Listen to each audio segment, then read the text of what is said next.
एक राजा साहब शिकार खेलते खेलते एक जगह पहुंच गए जंगल को, और धीरे धीरे रात हो गई और बरसात का महीना था, और उधर से बहुत तेज बारिश शुरू हो गई, बिजली बहुत तेज चमक रही थी। तो राजा ने सोचा अब भाग कर कहा जाए, इस जंगल में कहीं ठिकाना नहीं, कहीं कोई छाया नहीं।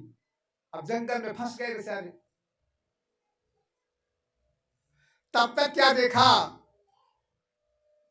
कि एक जगह कहीं थोड़ा सा प्रकाश हो रहा है। तो राजा साहब ने सोचा कि वहां चले, कोई वहां रह रहा होगा, शायद थोड़ी बहुत छाया मिल जाए, तो रात किसी तरीके से पार करे और सुबह अपने राज्य को चले जाएंगे। उसी प्रकाश की तरफ राजा बढ़ चले, और चलते चलते वहां पहुंच गए तो देखा क्या कि एक बाबा जी एक कुटी में बैठे हुए हैं, और एक थोड़ा वहां पे एक थोड़ा सा दीपक टिमटिमा रहा है, प्रकाश हो रहा है उसी में। बरसात बहुत हो रही थी, बिजली चमक रही थी, मौसम बहुत खराब था। राजा साहब ने कहा उस बाबा से, महाराज एक रात के लिए हमको यहाँ रोक दो, शरण दे दो, और सुबह अपने घर चले जाएंगे, अपने राज्य को। अब इसमें कोई मेरा ठिकाना नहीं कहीं पर है। तो बाबा ने कहा देखो ऐसा है, यहाँ हम किसी को रुकने नहीं देते हैं, यहाँ से तुम भाग जाओ, यहाँ किसी को नहीं रुकने देते हैं। तो राजा ने बहुत कुछ कहा, तो बाबा जी ने कहा हम जिसको रात भर के लिए रोकते हैं वो सुबह मेरी कुटी में कब्जा कर लेता है। आपके गांव पड़ोसी भी यही होते करते होंगे, थोड़ी सी जगह आपकी पड़ी है, किसी को आपने घूर डालने के लिए दे दिया, जानवर बांधने के लिए दे दिया, बाद में उसको छोड़ना बहुत मुश्किल, वो आपकी जगह को ही हड़पने की कोशिश करेगा। पड़ोस में ये होता है ना।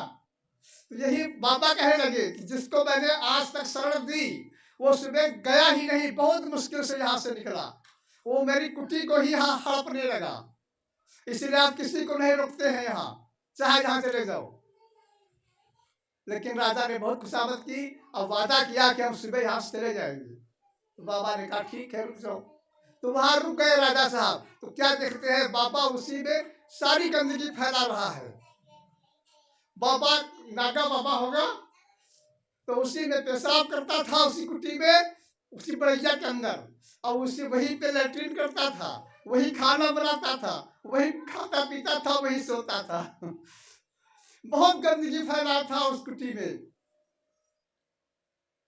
लेकिन राजा को मजबूरी थी, अब भाई और कोई रास्ता भी नहीं, कोई रास्ता भी नहीं था कहीं जाने का।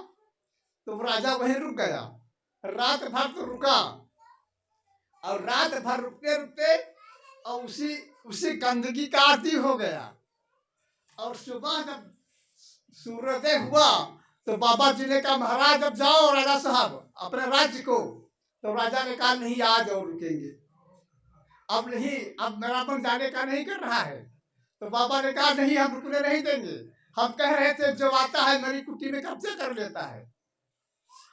बहुत बाबा ने कोशिश की, बहुत कोशिश की, बड़ी मुश्किल से राजा साहब वहां से अपने राज्य की तरफ गए। तो उसी तरीके से हम लोग भी भटक गए हैं इस संसार में। जीवात्मा वहां से चली अपने घर से नीचे की तरफ, क्यों नीचे उतरना बहुत आसान होता है, ऊपर चढ़ना बड़ा कठिन होता है। पेड़ से पर ऊपर चढ़ने लगो तो बहुत मेहनत करनी पड़ेगी, और वहां से नीचे उतरने लगो तो पता नहीं sir sir sir sir sir sir नीचे आ गए। तो नीचे आ तो गए बड़ी आसानी से, अब जाना बड़ा मुश्किल है यहाँ से। अब यहाँ रह करके यहाँ की इतने आदी हो गए हैं,